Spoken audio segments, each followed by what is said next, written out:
Hello everyone, आज हम lines के बारे में पढ़ेंगे। Intersecting lines, parallel lines, skew lines, transversal. ठीक है, फर्स्ट देखो इंटरसेक्टिंग लाइंस।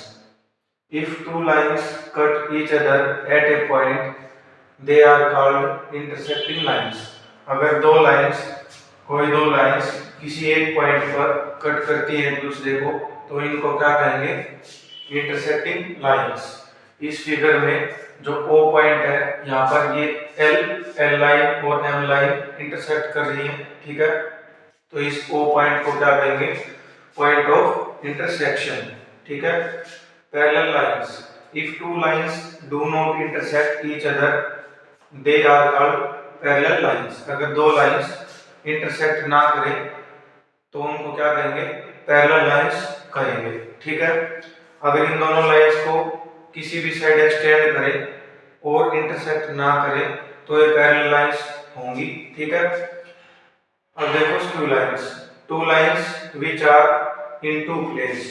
ऐसी दो लाइंस जो दो प्लेन्स के अंदर, अब इस फिगर में देखो एक ये प्लेन है और एक प्लेन ऐसे है। ठीक है, इस प्लेन में ये लाइन है L और इस प्लेन में लाइन है M। ठीक है, two lines which are in two planes. ये दो लाइंस दोनों अलग अलग प्लेन में है। Are not parallel. अब ये दोनों एक दूसरे के पैरेलल नहीं है। Do not have a common point. अब इन दोनों के अंदर कोई कॉमन पॉइंट भी नहीं है।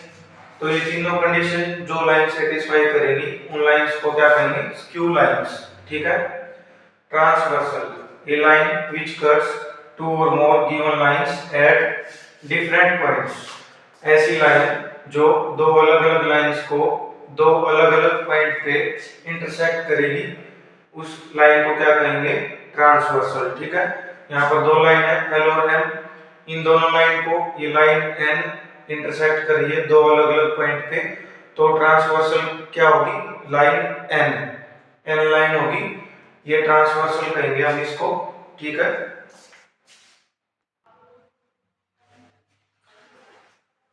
Angles made by a transversal with two parallel lines. देखो ये दो पैरेलल लाइंस है, ये ट्रांसवर्सल है।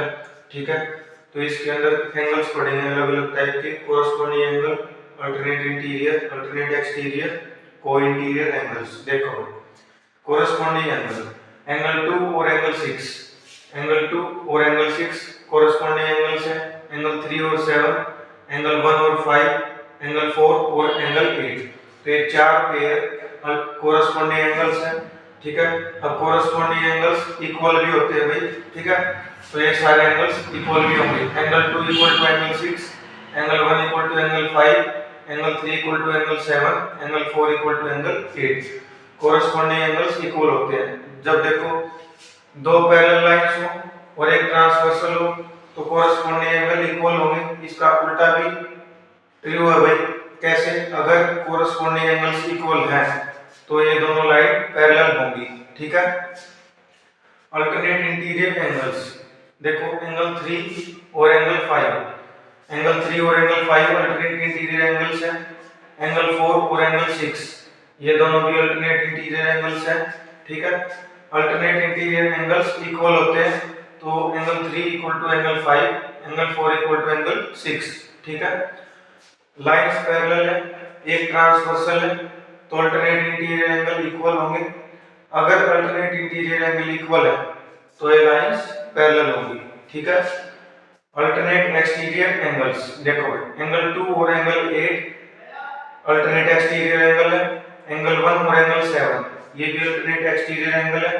ठीक है, अल्टरनेट एक्सटीरियर एंगल्स भी इक्वल होते हैं, तो angle 2 equal to angle 8, angle 1 equal to angle 7। ठीक है, co interior angles. Co interior angles co angles on same side of transversal भी कह सकते हैं। देखो को इंटीरियर एंगल कौन से होते हैं? एंगल 3 और एंगल 6। एंगल 3 और एंगल 6 को हम को इंटीरियर एंगल कहते हैं। ठीक है, इनको angles on same side of transversal भी कह सकते हैं। देखो angles on same side of transversal, ये ट्रांसवर्सल है, इसके लेफ्ट साइड में ये दो एंगल है, दोनों एंगल एक ही साइड में है, तो इसलिए इनको क्या कह सकते हैं? Angles on same side of transversal. ठीक है, ऐसे ही एंगल 4 और 5 ये भी कोइंटीरियर एंगल है, इनको भी angles on same side of transversal कह सकते हैं। ठीक है, sum of co-interior angles is 180 degree. Co-interior angles का सम 180 डिग्री होता है, तो एंगल 3 प्लस एंगल 6 180 डिग्री के इक्वल होगा, एंगल 4 प्लस एंगल 5 180 डिग्री के इक्वल होगा। ठीक है, अगर लाइंस पैरेलल है तो कोइंटीरियर एंगल्स का सम 180 डिग्री होगा, और अगर कोइंटीरियर एंगल का सम 180 डिग्री है तो लाइंस पैरेलल होगी। Thank you everyone.